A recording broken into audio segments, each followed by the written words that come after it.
Bakunzi ba Rugiga na Kiyonga, nimugire amahoro. Uyu munsi rero ngiye kubagezaho umwandiko ku bijyanye n'umuco wo hambere, igira uti kwitwaza inkoni. Mu Rwanda kera kwitwaza inkoni byari akamenyero. Wabaga utayitwaje bakavuga ko ugenda imbokoboko. Ako kamenyero kagiye gashira buhoro buhoro. Ubu abakitwaza inkoni ni abasaza, abakecuru, abafite ubumuga ndetse n'abashumba.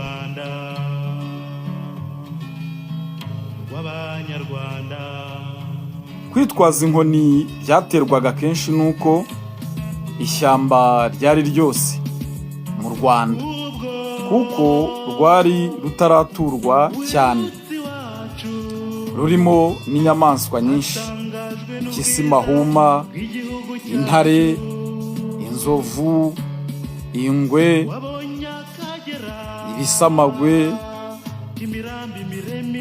n'izindi nyamaswa, ndetse zashoboraga kugirira nabi ikiremwa muntu. Iyo wabaga ufite icyo witwaje, nibura wageragezaga kwirwanaho. Mbere na mbere rero, inkoni yari intwaro y'umuntu, ndetse n'umuhinzi ugiye mu murima we yajyanaga isuka, ariko ntiyibagirwe inkoni. Inkoni kandi yari mugenzi w'umuntu, akayitwaza, akayicumba ahazamuka, akayishingikiriza ahamanuka cyangwa ahanyerera. Bamwe ndetse bavuga ko inkoni ifasha umugenzi mu rugendo, kuko ayivana irunaka agataha ibunaka, mu ntara iyi n'iyi, cyangwa se mu karere aka n'aka. Reka rero udukoni tw'abakobwa udukoni twabo ngo twari urugero rumwe.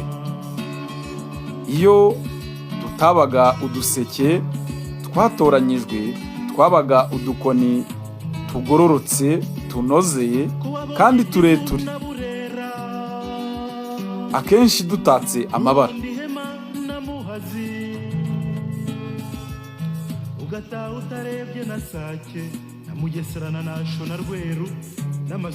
Batwitwazaga bagiye kuramutsa bagenzi babo cyangwa batashye ubukwe. Iyo bagendaga hamwe batwitwaje, ngo wasangaga binogeye amaso. Ubwiza bwatwo bwatumye banabivugira ku mukobwa w'uruti rwiza, ngo gakoni k'abakobwa gatakara ntibatahi, bagatinzwa no kugashaka. Umukobwa w'uruti, umukobwa w'urugangazi. Bakunzi ba Rugiga na Kiyonga, mugira amahoro, mukomeze kudukurikira ku byo tubagezaho. Ku musozo w'iki kiganiro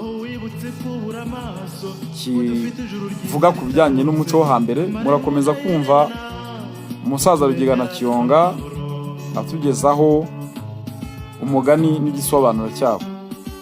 Nimugira amahoro.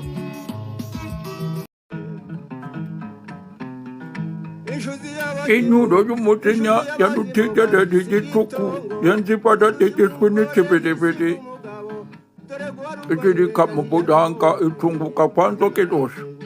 Ibara kibaba yadaye ku mutambiko w'urusenge, rutatihine bukowa, ikubitamo ibirokodo kwiramirata.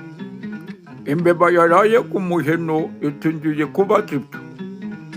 Iyi kometanza iheruka gukomeza, yigira mu kibumba kwa Nyamurinda kwirira uduhiri bitwa mu rubingo. Mu Kinyarwanda baca umugani ngo inturo ntimenya aho yafashe inkoko, kandi bagaca umugani ngo intumbi y'inturo ntishyira amabinga.